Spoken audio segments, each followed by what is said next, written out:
Hey guys, Kris here. I got something new for you guys in the works this winter. Chevette doesn't need any work.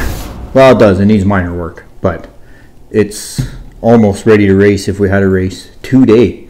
And that's great news. It was a great season for us this year.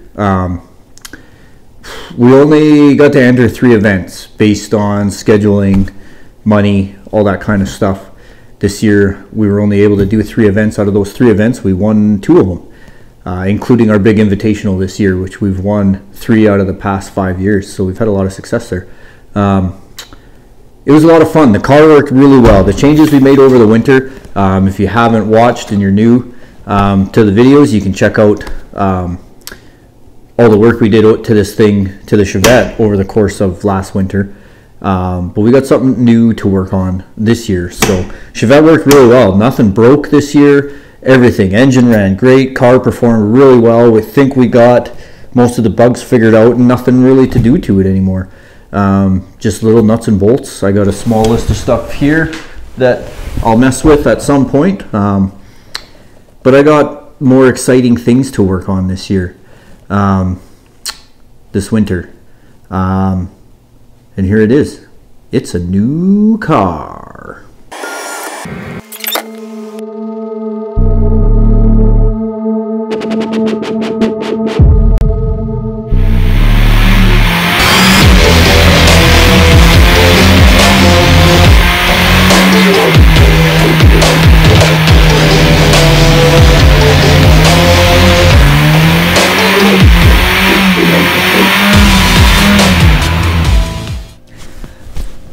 This is it.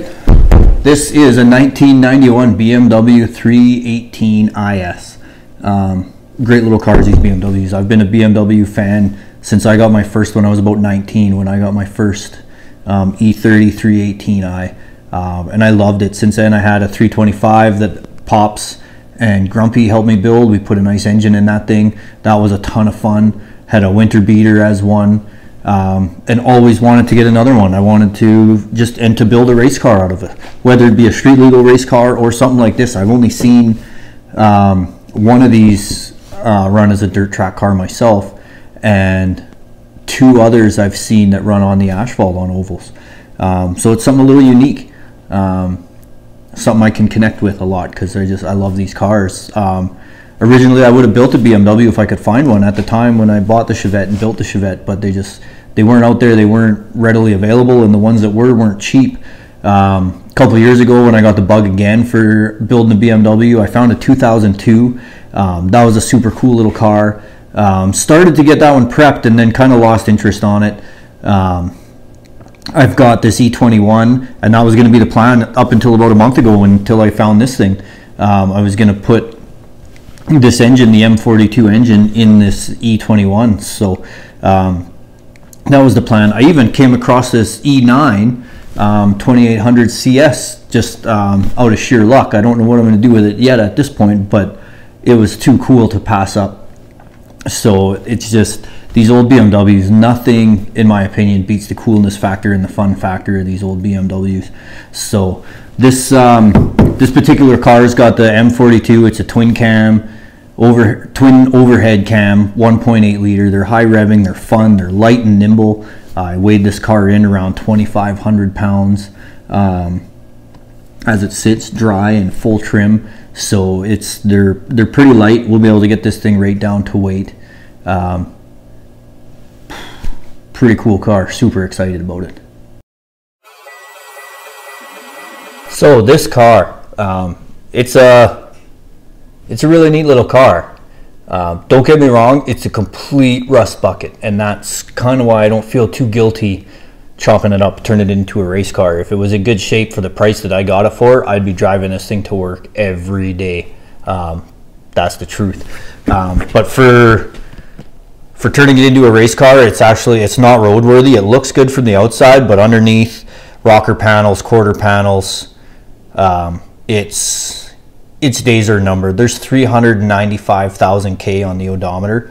Tough to say. I'm sure we'll find some surprises because it's actually clean and it runs really strong mechanically. So who knows what's been done to it in the past life, but it's going to work really well. As for what we're going to do with this car, up until about last night, my plan, it was just basically going to be kind of like the Chevette, similar to the Datsun that we built over at Pop's Chops. It was going to be a full-on race car, extreme everything, because that's what we like to do. It's a lot of fun. But Pops and I we were chatting, and this thing falls right into the rules of our Bandit class.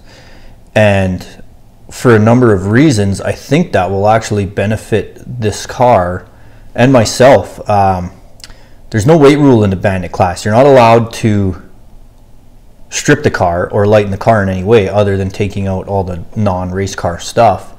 And in that situation, it's going to actually be lighter in race prep than it would have to be if it was an outlaw. Outlaw has a minimum weight rule, and that would actually, I'd be adding, by the time this car was built, we'd probably be adding 300 or 400 pounds just to make it make weight. I don't have that problem with this car. It's a light car to begin with. Engine wise, it fits within the rules, well within the rules. So I think that's the way I'm leaning. It's going to be a lot less fabrication. We can still build a really nice cage for it, but everything else is kind of just left alone. And in order to get the car on the track next season, which wasn't my plan originally, because I wanted to build this extreme race car out of it, I think that's the way we're going to go. So the stock suspension components, stock engine, everything's going to be stock other than the roll cage, and it's going to be a really fun little car. So I think that's the way we're going to go. So that's it. That's what's going to be happening over the next couple months. I'm pretty excited about it. I've been dying to get back into building something for quite some time. Maintaining and updating your race car and stuff is fun, but building something new is just, it's way more exciting. We haven't built a race car in a few years now. At least I haven't anyways. So that being said, you'll see a lot of the similar stuff that I've done in previous videos. I'll keep running tally of what it's costing me. This will be real world costs for a guy who's pretty well outfitted with tools and has basic fabrication skills that might be able to put together his own car with help of guys that have the tools that I don't. So I'll keep track of all that stuff. There will be a few big ticket items, right? I will be getting another seat. I'd rather not have to pull the stuff out of the Chevette if I don't have to, so I'll be looking for another seat, another set of belts, probably a fuel cell, right? And then decide what I need to do with wheels and tires. That'll be another big ticket item as well. We can run race wheels in the Bandit class, and it's hard without being able to tune a lot of the suspension. You got to be able to do that with wheel offsets and tire sizes. So depending on what I've got in the budget or what I can come across for wheels and tires, that'll be another big ticket item too. The car I got for $700. So as it sits, like fully ready, other than being roadworthy, it's a complete car. I'll be doing a little bit extra care tearing them apart. I'm pretty bad in the past for just ripping stuff apart, throwing it in the bin, not caring at all. Just get it done. But in order to be able to do some of the stuff I want, I need to recoup a lot of this cost, save as much money as I can. So I know I've already had a lot of interest in some of the parts. So I'll be taking best care I can, take some of the stuff apart. Like I said before, I don't really have any cash sponsors, anybody that just gives me money. You can watch the previous videos as to why I've kind of gone into that in the past. So it's all basically done out of my own pocket, and those pockets are not very deep. So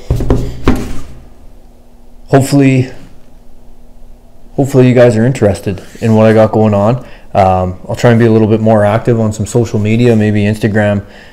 In between videos, I'll just kind of post some updates. So if you guys are into the whole BMW thing and the E30 thing and want to see something a little bit different with these E30 chassis than you're used to seeing, check it out, follow along, and hopefully come the springtime we got something cool for you guys. Cheers, thanks for watching.